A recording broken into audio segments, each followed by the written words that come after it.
The leaves are changing color, the weather is getting colder, the white women are getting their pumpkin spice lattes, which can only mean one thing. The greatest holiday ever is here. Halloween, baby!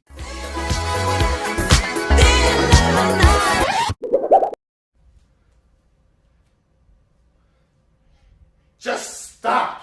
The only holiday where it's socially acceptable for a child to take candy from strangers, so long as they're in a house and not a big white man.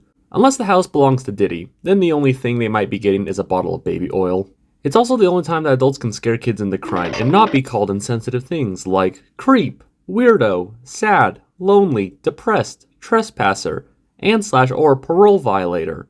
It's hurtful and I don't appreciate it. So stop it, you big brutes. I'm just saying that this country would be better if we just allowed the stuff we allow on Halloween all the time. Possibly incriminating statements aside, I love Halloween, and who wouldn't? Okay, maybe some overly stuffy Christians and Amish that have a metal cross jammed up their ass. Candy, fall colors, the night becomes alive, and best of all, monsters. This sounds awfully familiar to stuff I've said in the past. Anyways, for people who follow the channel, I normally do this thing called Howling Halloween where I cover werewolf movies throughout the month of October, and that is coming, but with school and work ramping up, that's getting pushed back. But don't worry, my little hellish imps. Daddy will provide you with some Halloween treats in the form of one of the greatest Halloween specials ever, coming from the most unlikely of places, Disney. Hit it! From downtown Main Street, it's Disney's House of Mouse. Who's that knocking at the House of Mouse? Not that one, the other one. Gavin, I swear to... Come here!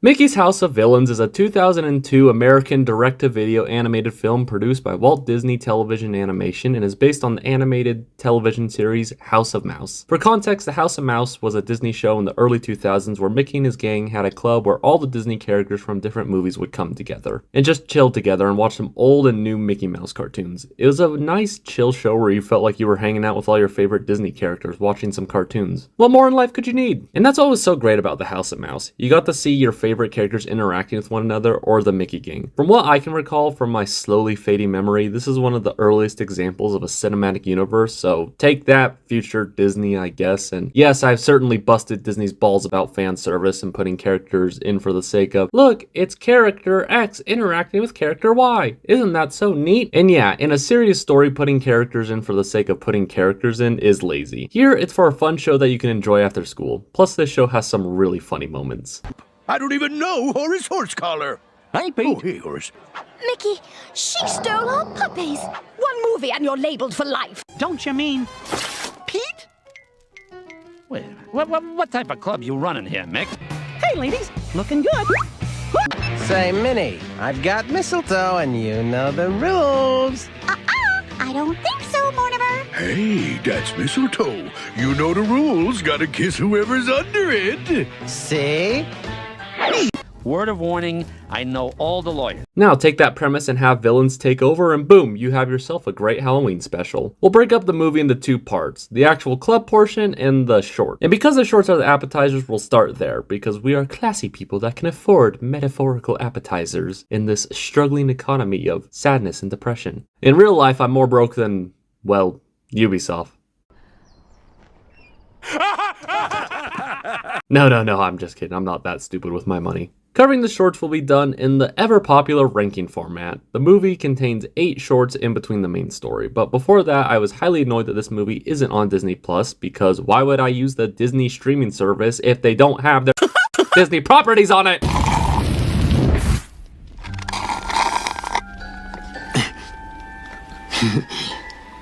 Thirsty?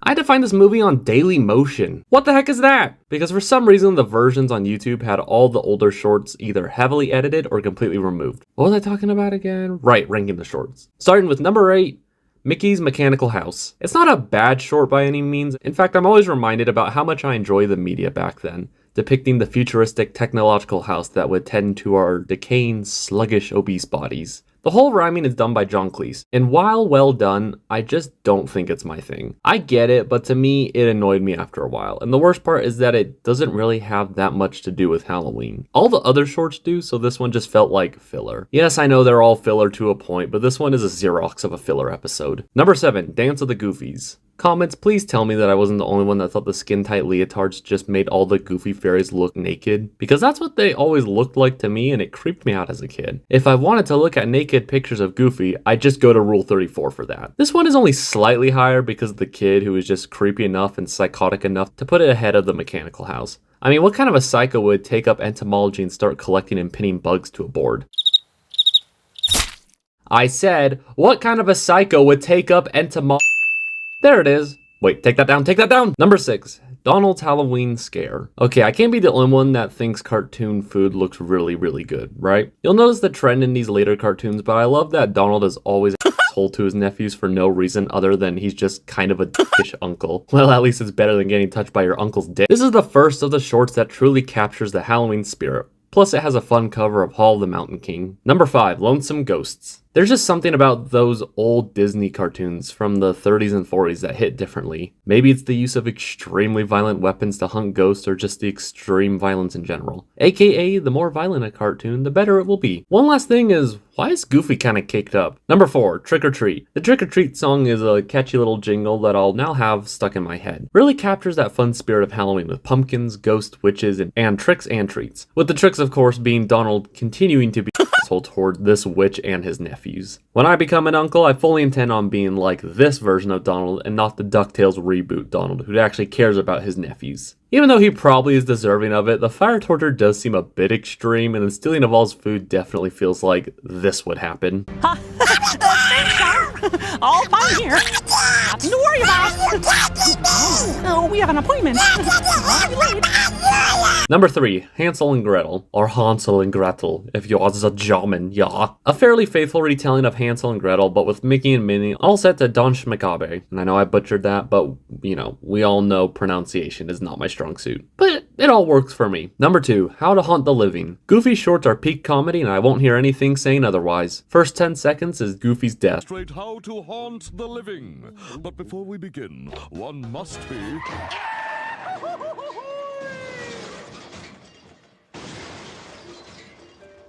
not living. If that isn't funny, then I don't know what comedy is. I do love how even as a ghost, Goofy is too clumsy and breaks everything. Reminds me of him as Jacob Marley, which funnily enough, they reference. And the best short that they play in this movie is... Number 1, Donald Duck and the Gorilla. This cartoon is the perfect blend of some scary imagery / scenario with all the wacky slapstick and tune force shenanigans you come to expect from a great Halloween short. As an animal nerd, I get a kick out of the idea of the radio broadcast telling someone to stare down a gorilla straight in the eye. Dude must own a lofty amount of stocks in the gravestone industry. Even as a kid, I remember this one being my favorite, so I was curious to see how it would hold up, and I'm glad to say it didn't disappoint. Plus, it's also the last short they play before the villains take over. Which, speaking of...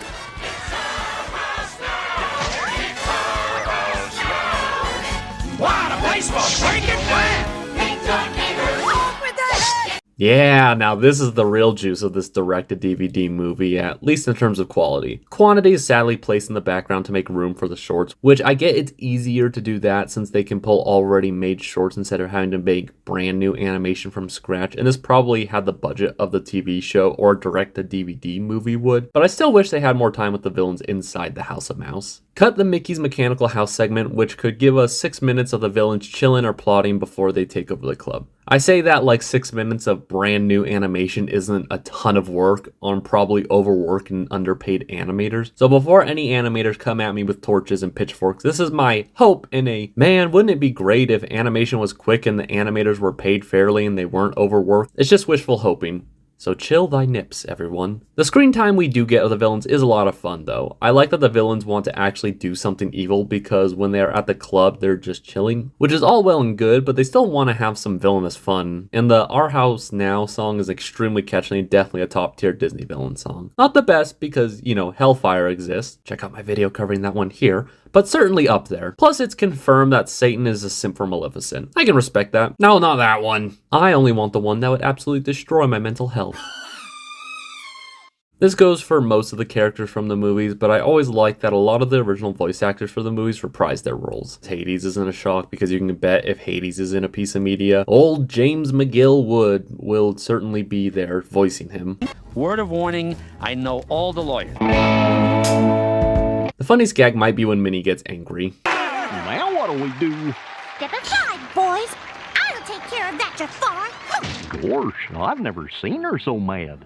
Oh, I have. And now, I've saved the best for last. Listen, you. I'm giving you and all the other villains just 30 seconds to turn this back into the House of Mouse, starting right now. 30, 29, 28, 27, 26, 25, 24, 23, 22. Now, let's heat things up with a twisted tale that Mickey and Minnie will find a real scream. The early 2000s when comedic violence included women. I will say seeing Mickey suit up with a Sorcerer's Apprentice hat was kind of badass, and I love that they referenced the Rite of Spring segment from Fantasia.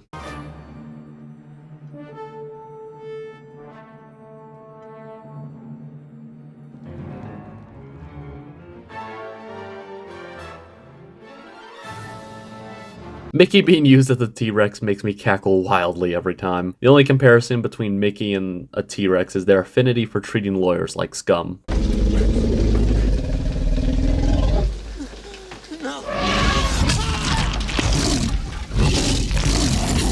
Mickey does beat the villains with a Deus Ex Machina help from Aladdin, who's like, here's the thing to beat him, now I have to go pick up my order from Cafe Rio. Whoop! Even as a child, it bugged me that none of the heroes from the movies helped fight the villains. I mean, I know why production-wise, because they definitely can't afford an Avengers Endgame level fight scene in a DVD movie, but story-wise, I just think all the heroes are a bunch of chumps. And that sums up this little Halloween special. Is it the greatest thing ever? No, but I fully believe it encapsulates everything that is great about Halloween. Don't get me wrong, I love me some nice horror gore and jump scares as much as the next guy, and who doesn't love a bunch of near blackout drunk adults dressed in slutty attire disguised as a costume? Haha, very funny, Gavin. But to wrap it all up with a nice little bow on it, Mickey's House of Villains is a fun little Halloween special that's ultimately that. Some nice wholesome Halloween fun, and in a world with gratuitous violence and nihilistic points of view, some nice simple fun is what we could all use in our lives. My name's Cameron, I hope you enjoyed this video, spank all those buttons, stay spooky and safe out there, and I will see you all later. Bye-bye.